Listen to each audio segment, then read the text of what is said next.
Hey everyone, today I'm going to walk you through the very first episode of the K-drama Boyfriend on Demand. I will explain the story, the characters, and everything that happens in a simple and detailed way so that you can fully enjoy the plot. So sit back, relax, and let's get started with episode 1.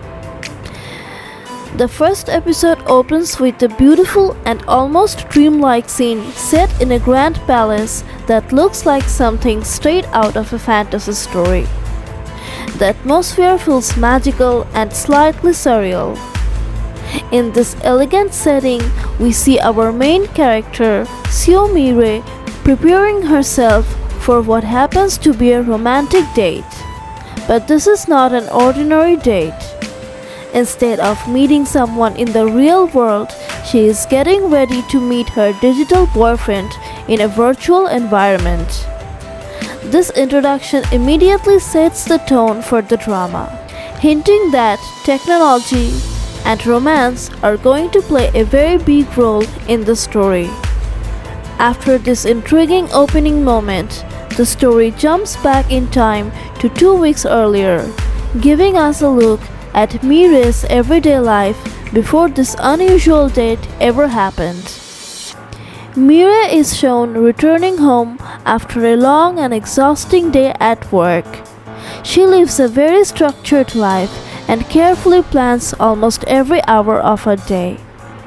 Her schedule is so detailed that she even allocates specific blocks of time for different activities. By the time she finishes everything she needs to do, she realizes she has exactly 3.5 hours of free time left before the day ends. She decides to spend that time doing something simple that helps her relax, like watching Netflix. Even though it might seem like a small thing, Mira genuinely treasures these quiet moments. They allow her to escape, even briefly, from the hectic and demanding corporate world she works in. Mira is employed at a webtoon company, where the staff members manage and support a number of different webtoon authors. Their job is to coordinate with writers, handle production schedules, and make sure the creators meet deadlines while keeping the stories engaging for readers. It's a fast-paced environment that often comes with a lot of pressure.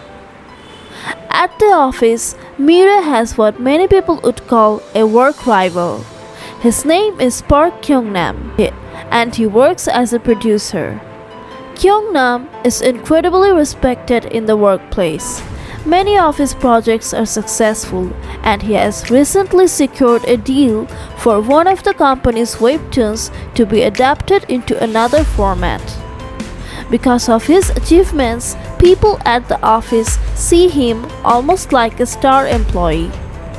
One of Mira's co-workers, Yoonju, is especially fond of him. She openly admires him and often talks about how impressive he is, almost like a fan. Whenever Yoonju starts praising him enthusiastically, Mira usually responds with nothing more than a tired eye roll. Kyung-nam himself is known for being very direct with his opinions. He doesn't sugarcoat his words, especially when it comes to work. At one point, Mira sends him a proposal for a project, hoping for feedback. However, instead of gentle suggestions, Kyung-nam gives extremely blunt criticism. He carefully points out the weaknesses in her pitch and does not hold back when expressing what he thinks needs improvement. Despite their tense professional dynamic, Mira doesn't really focus on romance in her own life. She is so busy with work and personal routines that she rarely thinks about dating. In fact, she often avoids social activities altogether.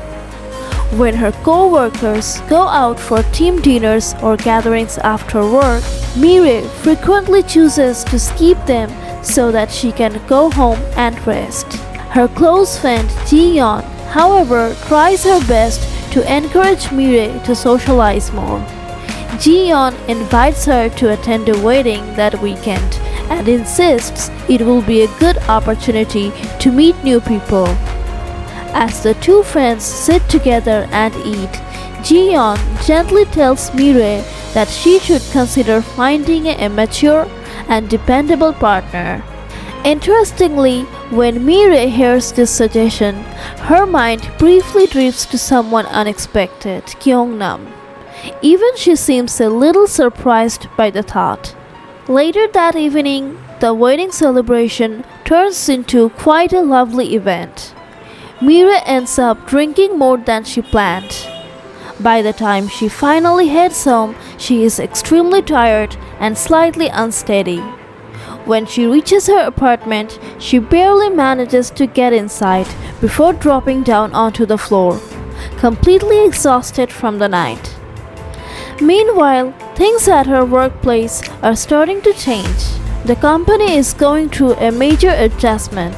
One of the managers, Mr. Cho, suddenly leaves his position after struggling with the intense pressure of managing a particularly demanding webtoon writer named Yeon-sung. This unexpected departure creates a big vacancy within the company. Soon, rumors begin spreading around the office. Many employees believe that either Kyung-nam or Mira might be chosen to take over the responsibility of managing the company's most popular author. However, the situation is complicated. Yeon-sung is extremely talented, but she also has a reputation for being very difficult to work with. Many producers who specialize in romance stories prefer to stay far away from managing her because they know it can be stressful. Because Kyung-nam already has a very heavy workload, there's a possibility that Mira might be chosen instead. Her schedule is slightly more flexible, which could make her the more practical option. Wanting to avoid that outcome, Mira decides to visit the company director with a clever plan. She brings along a box of macaroons as a small peace offering and tries to convince the director that Kyung-nam would be the better person for the job. But when she arrives, she discovers something surprising. Kyung-nam is already there, and he seems to have had the exact same idea. Both of them begin politely suggesting that the other person would be more suitable for managing Yeon-sung. In the end, their strategy backfires. Because Mira appears slightly less overloaded with work, the director assigns the responsibility to her. Her co-workers try to cheer her on, but Mira already knows exactly what she is getting into. In fact, she has managed Yeon-sung before in the past. From experience, she knows that the writer can be extremely demanding and very particular about her work. Yeon-sung is highly sensitive to negative comments online. Whenever readers criticize her stories, she takes the feedback very personally. She often talks about taking strong action against online trolls or people who post harsh remarks. Her dedication to her craft is so intense that it even affected her personal life. 3 years ago, her relationship with someone named Sejun slowly fell apart because she was completely focused on her work. Although Mira doesn't currently have a relationship either, she still feels uneasy about stepping into this challenging role again. Things become even more complicated when Mira attends the wedding that Ji-yeon invited her to earlier. It turns out that Sejun is actually a mutual friend of both Mira and Ji-yeon. However, Sejun doesn't appear at the ceremony. Instead, Mira overhears that he is now engaged to another woman named Yomi. Hearing this news deeply affects her. In the past, Miri cared for Sejun very much, and they had even talked about the possibility of getting married someday. Looking back, Mira begins to realize that their relationship may not have been as balanced as she once believed. When Sejun talked about future plans, things like marriage or building a life together, he often used the word I rather than we.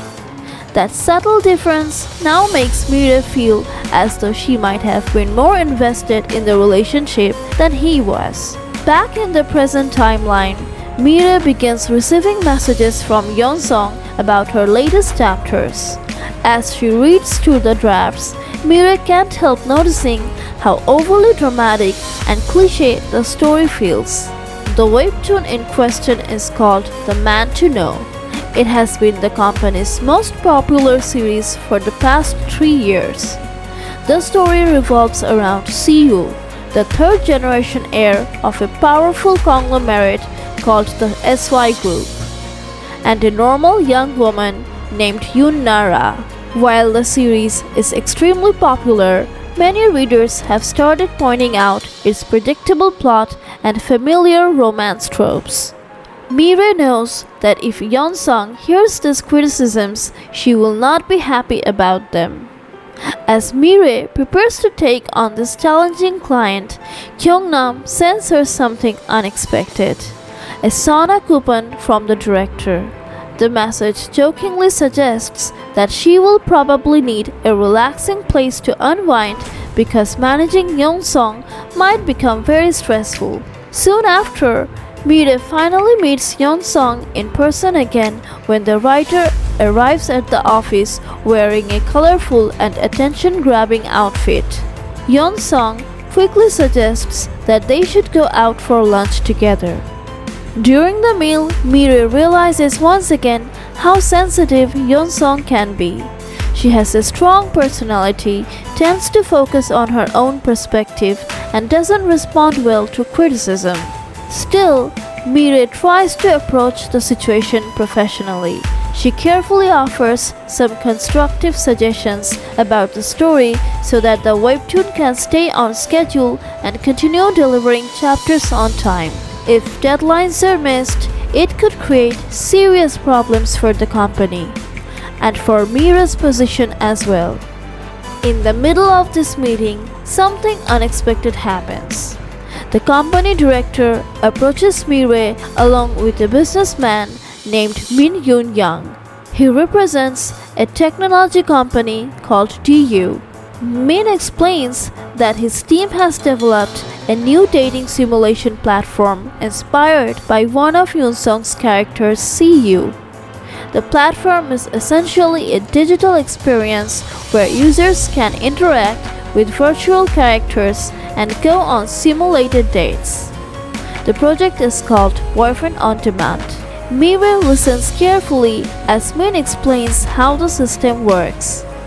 Instead of full virtual reality, it functions more like an interactive simulation game where users can explore different romantic scenarios with digital characters. Mira even suggests that they could include some of Yeon-sung's supporting characters from older stories to make the experience richer and more interesting. After Yeon-sung leaves the meeting, Min approaches Mira with a special proposal. He asks if she should be willing to test the technology for 1 month. During that time, she would experience different virtual dates and provide feedback about what works well and what could be improved.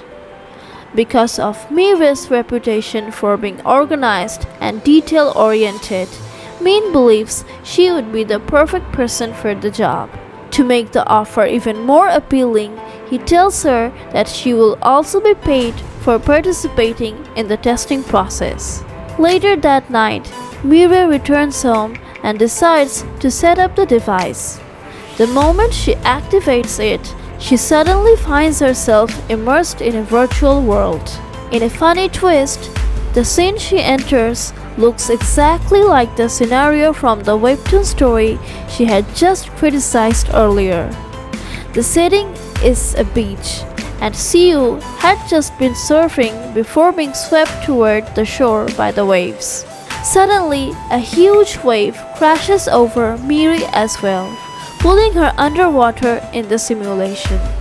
In the middle of the chaos, she manages to reach Siyu and help him out of the water. Through the dramatic visual effects of the simulation, the two characters finally look at each other for the first time, marking the beginning of Mira's unusual journey inside this virtual dating world. And that's how episode 1 of Boyfriend on Demand comes to an end. If you enjoyed this explanation, please like, share, and subscribe to the channel for more K-drama episode breakdowns. Also, let me know in the comments what you thought about this explanation and whether you are excited for the next episode. I will be back very soon with the detailed explanation of episode 2. Until then, thank you for watching and I will see you in the next video.